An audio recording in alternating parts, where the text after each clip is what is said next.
Dear students, you are welcome to my online teaching classes. I'm Shishpal Chauhan and today I have brought for you the verb in general sense. Let's begin with the two most important elements of a sentence. Those are the subject and the verb. First, most important element in a sentence is subject and the verb. Let's discuss the subject first. थोड़ी सी जानकारी ले लेते हैं subject के बारे में, फिर verb पे ही हम कंसंट्रेट करेंगे। और this is all done under the title basics of English grammar. Basics of English grammar के तहत हम ये सारे टॉपिक कर रहे हैं। और जिन स्टूडेंट्स ने अब तक सब्सक्राइब नहीं किया मेरे यूट्यूब चैनल को, please subscribe to my YouTube channel @Shishpal Chauhan. और फेसबुक पेज मेरा है ये चौहान SCHAUHAN, ये कंटिन्यू है। और फेसबुक पेज मेरा है english.com, इस पे भी लाइव सेशन होते हैं मेरे। C कैपिटल है। Please follow my Facebook page english.com and subscribe to my YouTube channel that is @Shishpal Chauhan. Shishpal Chauhan, Yamunanagar. The full name of my channel is Shishpal Chauhan, Yamunanagar. Let's go ahead. The subject in a sentence is a noun. A noun phrase or pronoun representing a person or thing that performs action or sometimes it doesn't do any action. Sentence में दो मुख्य element होते हैं, एक subject होता है, एक verb होता है। इनके बगैर सेंटेंस नहीं बनता, बिल्कुल भी नहीं बनता। तो पहला एलिमेंट जो सब्जेक्ट होता है वो आमतौर पे नाउन होता है, नाउन फ्रेज होती है या फिर प्रोनाउन होते हैं, तो ये ही सब्जेक्ट बनते हैं। और क्लोज के रूप में भी सब्जेक्ट होता है, क्लोज भी सब्जेक्ट बन जाती है कई बार वर्ब की, और वो कॉम्प्लेक्स सेंटेंसेस में होता है। और सिंपल सेंटेंस में सिर्फ नाउन, नाउन फ्रेज या फिर आप कहिए कि प्रोनाउंस सब्जेक्ट बनते हैं। और इसमें आप तीन बातें आपको नजर आएंगी सब्जेक्ट के बारे में। और the subject of the verb, जो सब्जेक्ट होता है सेंटेंस में, वो कई बार एक्शन करता है। The action of the verb होता है, डूअर ऑफ एक्शन होता है कई बार, maximum times doer of action होता है सब्जेक्ट। जैसे आई सैट डाउन, मैं नीचे बैठ गया, तो इसमें I is the doer of sitting. ये जो सिटिंग वाली एक्टिविटी हुई है बैठने, नीचे बैठने की, ये किसने की? आई ने की। और कई बार एक्शन नहीं होता, तो कुछ ना कुछ सब्जेक्ट के बारे में बात की जाती है। जैसे कि the house he lives in is very old, या आप कहिए कि this house is very old. तो किसके बारे में बात है? हाउस के बारे में। हाउस आपका रियल सब्जेक्ट। तो घर के बारे में बात की गई है। The Taj Mahal is situated on the bank of the river Yamuna, तो ताजमहल की बात है। डिस्क्राइबिंग पर्सनैलिटीज में भी सब्जेक्ट के बारे में कुछ, ही इज वेरी इंटेलिजेंट, इसमें भी एक्शन नहीं है। आपने सब्जेक्ट के बारे में बस उसके गुण दोष बता रहे हैं, तो ये भी स्टेटिव वर्ब होते हैं, इनमें भी कोई एक्शन नहीं होता। तो एक्शन होता है 90% केस में होता है, 10% केस में और बातें होती हैं। आप स्टेट करते हो, किसी सब्जेक्ट के बारे में बात करते हो। और या फिर पैसिव कंस्ट्रक्शन में सब्जेक्ट जो रियल सब्जेक्ट होता है, ये OVS का स्ट्रक्चर बन जाता है। ये ऑब्जेक्ट यहाँ आ जाता है सब्जेक्ट के प्लेस पे, रिप्रेजेंट करता है सब्जेक्ट को, और जो रियल सब्जेक्ट होता है वो बैकग्राउंड में चला जाता है। ये स्ट्रक्चर भी होता है।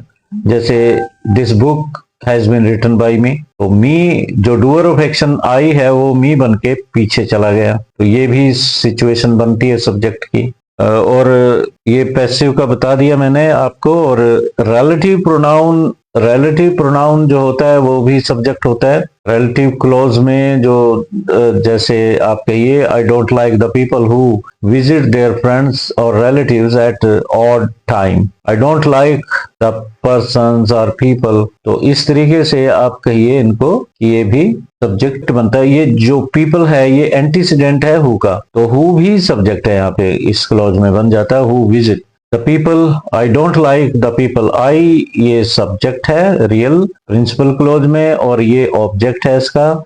मैं पसंद नहीं करता, किन को पसंद नहीं करता? लोगों को। जो कि यहाँ पे भी पीपल के लिए आया है विजिट, यहाँ ये विजिट का सब्जेक्ट बना हुआ है, जबकि ये ऑब्जेक्ट है पूरी क्लॉज। तो ये तो डिटेल की बातें हैं, क्लोजेस की बातें हैं। सिर्फ मैंने ये बताया कि 90% एक्शन होता है सेंटेंस में, डूअर ऑफ एक्शन, जो सब्जेक्ट होता है वही एक्शन कर रहा होता है, और 10% वो एक्शन में नहीं होता।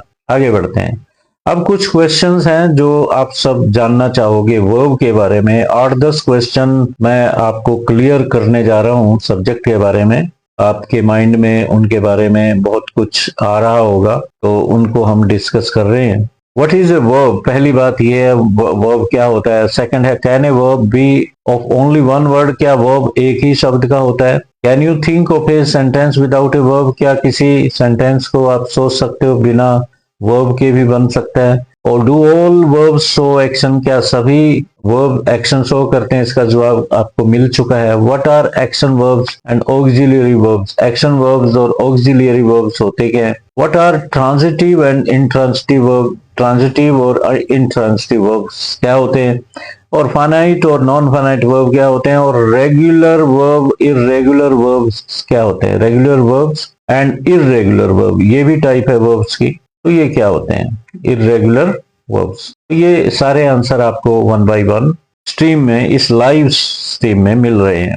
पहले चलते हैं, वर्ब होता है क्या है? What is a verb? Verb is the most important element of a sentence. जो स्ट्रक्चर होता है सेंटेंस का, सब्जेक्ट प्लस वर्ब से जाना जाता है। सब्जेक्ट प्लस वर्ब, और प्लस ऑब्जेक्ट नहीं होता, अदर वर्ड्स कहिए आप, सेफ है ये। अदर वर्ड्स, अगर आप ऑब्जेक्ट कहोगे तो कई टीचर्स मैंने डेमो में देखे हैं, वो लिखेंगे सेंटेंस क्या होता है, सब्जेक्ट प्लस वर्ब और ये ऑब्जेक्ट होता है। ऑब्जेक्ट जरूरी नहीं होता है कि सेंटेंस में ऑब्जेक्ट हो, कई बार नहीं होता। तो आप कहिए, सेफली कहिए अदर वर्ड्स, ऑब्जेक्ट ना कहिए। तो ये स्ट्रक्चर होता है, तो इसमें वर्ब का होना बहुत जरूरी होता है। सब्जेक्ट के बारे में मैंने बता दिया, और वर्ब आगे अलग से, सब्जेक्ट एंड प्रेडिकेट हम अलग से भी चैप्टर ले लेंगे, फिलहाल हम शॉर्ट में इसको कर रहे थे। तो it tells about an action. जो वर्ब होता है, नंबर 1 एक्शन के बारे में बताता है, नंबर 2 स्टेट और कंडीशन के बारे में बताता है, स्थिति के बारे में बताता है,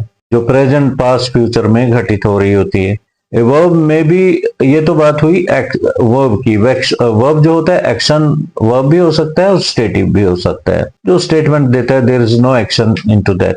अब क्वेश्चन उठता है कि क्या वर्ब एक ही वर्ड का होता है? जी हाँ, होता है। एक वर्ड का भी होता है, 2 का भी होता है, 3 का भी होता है, 4 का भी होता है, बल्कि 5 का भी, 5 वर्ड्स का भी ये वो फ्रेज हो सकती है। ये ध्यान रखिए। एग्जाम्पल देखिए, अब 1 वर्ड, 2 वर्ड, 3, 4, 5 वर्ड्स तक वो फ्रेज हो सकती है। इसके बाद की मैंने नहीं देखी, तो 5 शब्दों तक की वर्ब फ्रेज हो सकती है। प्योरली वर्ब फ्रेज की बात कर रहा हूं मैं। जैसे पहले में है, goes to temple daily to worship God. Goes इसमें प्योरली फाइनाइट वर्ब है। एक वर्ब जब होता है, सिंगल होता है, तो फाइनाइट भी वो फाइनाइट ही होता है, ठीक।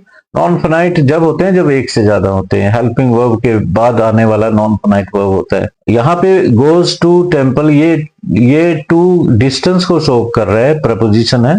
और ये टू वर्शिप यहाँ नॉन फाइनाइट है, इन्फिनेटिव विद टू है तो वर्ब फॉर्म है, परंतु नॉन फाइनाइट की है। ही मेड मी लाफ, यहाँ पे सिंगल वर्ब ये है, एक्शन वर्ब यही है, ही मेड मी लाफ, ये नॉन फाइनाइट फॉर्म है। ही हैज प्रॉमिस्ड, ये 2 शब्दों का वर्ब फ्रेज है। इनको नॉन फाइनाइट को छोड़िए आप। डिनर हैज बीन कुक्ड, 3 शब्दों का वर्ब फ्रेज हुआ, has been cooked. Has not been laid, ये 4 शब्दों का वर्ब फ्रेज हुआ। Food will not have been cooked, will not have been cooked, ये पूरी वर्ब फ्रेज 5 शब्दों की हुई। तो इस तरीके से 1, 2, 3, 4, 5 शब्दों तक वर्ब फ्रेज या वर्ब हो सकता है। अब आती है बारी ऑक्सिलियरी वर्ब्स होते क्या है। ऑक्सिलियरी वर्ब्स को हम हेल्पिंग वर्ब कहते हैं। हेल्पिंग इसलिए होते हैं, ये हेल्प कर रहे होते हैं दूसरे वर्ब की, जो मेन वर्ब आगे आता है इनके, उनकी हेल्प कर रहे होते हैं। All helping verbs are finite verb होते हैं साथ में।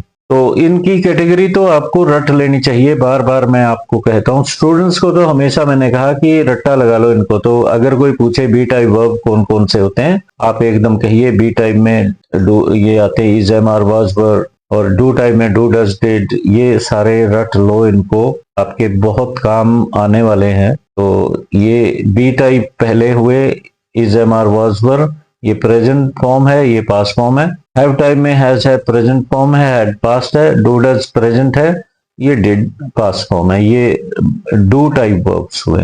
मॉडल ऑक्सिलरी वर्ब्स आपके 13 होते हैं, can, could, may, might, rhythm में याद करो, will, shall, should, would, must, dare, need, used, ought. To इनके साथ अटैच नहीं होता, ये तो इन्फिनेटिव आता है इसलिए टू हम बोल देते हैं, यूज टू हम ऑट कहेंगे, यूज्ड कहेंगे, टू नहीं कहेंगे। An auxiliary or a helping verb can be used as main verb only। ये जो verb auxiliary be type, do type, have type हैं, तो ये मेन वर्ब के रूप में भी इनको यूज कर सकते हो, प्राइमरी वर्ब के रूप में जाने जाते हैं। उस समय इज, एम, आर, वाज, वर जब अकेले आते हैं, has, have, had possession show करने के लिए आते हैं, तब ये सिंगल यूज होते हैं। जैसे I have a book, she has a book, she has a car, तो ये सिंगल आ रहे हैं, कोई थर्ड फॉर्म नहीं आ रही इनके साथ, तो ये प्राइमरी वर्ब कहे जाएंगे यहाँ पे। और प्राइमरी है और फाइनाइट भी है साथ में, हेल्पिंग नहीं है। हेल्पिंग जब होते हैं जब इनके साथ कोई और वर्ब भी आ रहा हो। He is my best friend, ये बिल्कुल primary verb. You are the only person, I have a story to tell you, every sentence must have at least a verb. प्रत्येक सेंटेंस में एक वर्ब का होना लाजमी है। और वैसे अगर इसको एनालाइज करें, मस्ट इसका हेल्पिंग वर्ब है और हैव इसका ये नॉन फाइनाइट वर्ब है, फर्स्ट फॉर्म के रूप में आई। अब नीचे दिए गए सेंटेंसेस को देखें। See the following sentences, he is the student of class 6, she does not tell a lie, why are you so angry, he has a few acres of land. तो इसमें वर्ब पहचान लो, इज वर्ब है, does, इसमें does क्या है, ये helping verb है, और इसमें ऑक्सिलरी वर्ब नहीं है, ये प्राइमरी है, ये ऑक्सिलरी है क्योंकि इसका एक और वर्ब मेन वर्ब टेल है। आर यू सो एंग्री ये प्राइमरी वर्ब है और ये भी प्राइमरी वर्ब है। तो बेसिकली वर्ब्स तो हैं ये, परंतु प्राइमरी या फिर नॉन प्राइमरी जो है वो बता दिया मैंने। एक्शन वर्ब क्या होते हैं? They tell us about some action, activity के बारे में बताते हैं। टेल जैसे है is the action verb, it refers to the action of telling a lie. He does not tell a lie अगर हम कहें तो टेल एक्शन वर्ब हुआ। और some more example of action verb जैसे जाना, बोलना, लिखना, हंसना, स्माइल करना, थिंक करना, हेट करना, these are all action verb. These are in thousands में होते हैं, जबकि हेल्पिंग वर्ब लिमिटेड है हमारे पास। बी टाइप है, डू टाइप है, हैव टाइप है और मॉडल ऑक्सिलरी वर्ब्स, ये सारे हेल्पिंग वर्ब्स है। Some actions are visible and some are invisible. कुछ एक्शन ऐसे होते हैं जो दिखते हैं और कुछ एक्शन ऐसे होते हैं जो बिल्कुल भी नहीं दिखते, जिन्हें फील किया जा सकता है, महसूस किया जा सकता है। तो ये तो मैंने वही बात बताई है कि if you like someone, the feeling of liking can't be seen by others. अगर आप किसी को पसंद करते हो तो आपके मन में है वो बात, वो जो फीलिंग है लाइकिंग की, उसको कोई देख नहीं सकता। However you can show your liking through action, कुछ एक्शन करके आप अपनी लाइकिंग शो कर सकते हो। अब सेंटेंस दिए हुए हैं, see the use of the following sentences. अब देखिए, आई एम हंग्री, वर्ब देखिए इनमें, एम वर्ब है, प्राइमरी है। इज ए टीचर, इज यहाँ पे इज ये है, सारे सिंगल है बिल्कुल। He was very interested in your song, तो ये वर्ब है यहाँ पे, सिंगल है। वर्ब तो ये भी है थर्ड फॉर्म, तो ये एडजेक्टिव का काम कर रही है। जो वर्ब की थर्ड फॉर्म होती है कई बार एडजेक्टिव बन जाती है। They were not my enemies, verb primary verb के रूप में इनको यूज किया गया। और ये सारे बी टाइप वर्ब हुए, इज, एम, आर, वर्ड्स पर। The verb, these verbs show the state or condition or a situation, a thing or mind। तो यहाँ पे कोई एक्शन नहीं है, सिर्फ ये स्टेटिव वर्ब है। आगे है is, am, are show the condition of the state in the present time, ये तो वही बात कही मैंने। और to form negative of be type verbs के नेगेटिव कैसे बनते हैं, सिर्फ आपको नॉट लगाना है। He is not a fool, they are not ready to go to Libya. To form interrogative sentence बनाने के लिए इज, एम, आर वर्ब को बाहर निकालना होता है। जैसे इज ही ए फूल, क्या वो फूल बेवकूफ है। Are they ready, is, am, are बाहर आ जाएंगे, बस इतना ही होता है। Interrogate in the sentence beginning with interrogative pronouns and interrogative adverbs. WH वालों से जब ये शुरू होते हैं इंटरोगेटिव प्रोनाउन या इंटरोगेटिव एडवर्ब से, तो वो कैसे बनेंगे? What is this, interrogative pronoun है, who is your brother, why are you so sad. तो we often use the contraction form, ये तो हुआ कि आप WH से भी, WH टाइप वर्ब, ये जो शब्द होते हैं इनसे भी आप इंटरोगेटिव बनाते हो। अब कॉन्ट्रैक्शन फॉर्म ऑक्सिलरी वर्ब्स की कैसे होती है? जैसे आई एम को आप ऐसे स्पोकन में ऐसे कहोगे आई एम, डायलॉग राइटिंग में शॉर्ट में लिखा जाता है, कॉन्ट्रैक्शन फॉर्म ही होती है she is, it's, you are, they are. Negative and, am not को आप लिखोगे एंट, आर नॉट को एंट लिखोगे, इज नॉट को इजंट लिखोगे, वाजंट वरंट। तो यहां तक हमने किया। अब एक्सरसाइज करके देखते हैं और आप इन्हें फिलअप करिए। There dash no fans in this room. क्या यहाँ पे क्या आएगा? इज आएगा, आर आएगा या एम आएगा? तो इसका डिसीजन कैसे हो? इज आएगा, वाज आएगा या आर आएगा या क्या आएगा? तो ये क्या है? फैंस प्लूरल है तो आर आएगा अगर आप प्रेजेंट में कहोगे। There are no fans in this room. ये भी एक से ज्यादा है तो आर ही आएगा। नो नीड सिंगुलर है तो इज आएगा। राजेश इज सिंगुलर है, his father is a businessman. People एक से ज्यादा होते हैं आर। न्यूज हमेशा सिंगुलर होता है is, news is too good to believe. Cattle plural होता है आर, जैसे पीपल प्लूरल होता है। Plenty of frogs, plenty of frog, there is a plenty of, plenty unit में आ गया, there is a plenty of फ्रॉग्स इन दिस टैंक। कोई भी वर्ड आप डालें, there are no frogs in the well, frogs नहीं है वेल में। There are 10 rooms in this hotel, B 20 rooms भी कह सकते हो। There are no in the fields, there are no cattle in the fields. There are no in the well, frogs हो गया। There is no fish भी कह सकते, there is no need of your advice कह सकते हैं, आपकी नसीहत की कोई जरूरत नहीं है। There is no lack of patriots, corrupt people भी कह सकते हो। पैट्रियोट्स कहिए, हमारे देश में पैट्रियोट्स की कमी नहीं है, देशभक्तों की। There is a plenty of in the jungle, wild animals कह सकते हैं आप। There is a plenty of wild animals. There are about 10,000 voters कह सकते हो in our village. There are no in this village dogs in this village, there are no dogs in this village. There are no what buttons in a shirt, buttons कह सकते हो कि उसकी shirt में buttons नहीं है। There are 32 teeth कह सकते हो in your mouth. How many students are present in this class? How much is left, how much milk is left. Much ये नॉन काउंटेबल में आते हैं, अनकाउंटेबल में कहिए। Is there any in the gas in the cylinder, अपनी तरफ से आपको शब्द लगाने। Is there any money in your pocket? आर देयर नो frogs in the pond? How is your health now? Meaningful sentence बनाने थे कुछ वर्ड्स लगा के। Who is the of your class? Who is the monitor of your class?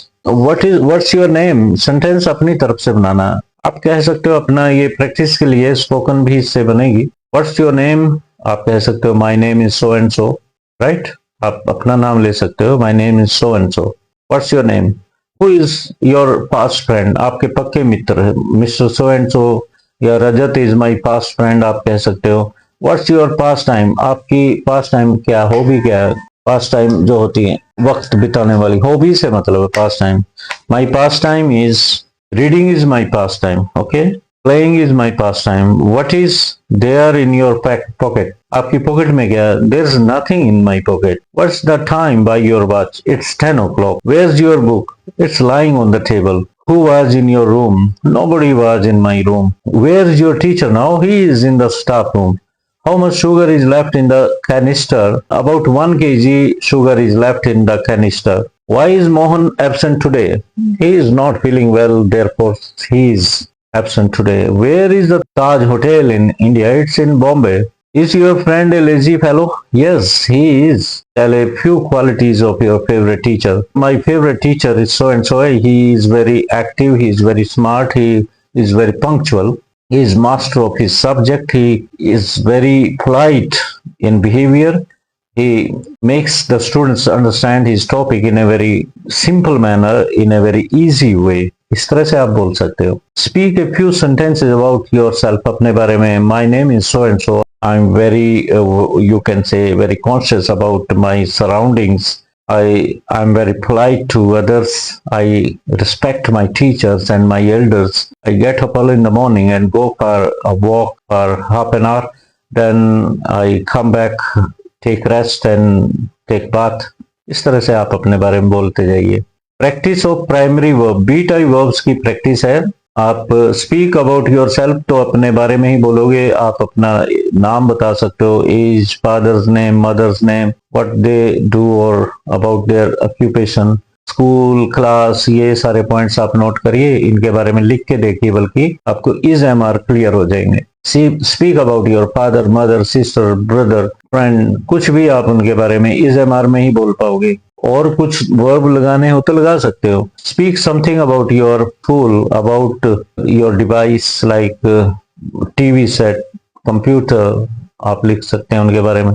अब है इसके बाद use of have type verbs. हमने लिए अब तक be type, is, am, are, was, were, इनके बारे में बताया और वर्ब के बारे में बताया कुछ। कल को हम आगे चलेंगे, हैव टाइप वर्ब्स लेके चलेंगे आपके पास और पोजेशन शो करने वाले ये एग्जाम्पल के साथ चलेंगे और फिल इन द ब्लैंक्स भी लेंगे और जम्बल्ड वर्ड्स से सेंटेंस बनाओगे। ये बेसिक्स हैं, जो लर्नर है, बिगिनर है, उसके लिए बहुत अच्छे एक्सरसाइज हैं सारी।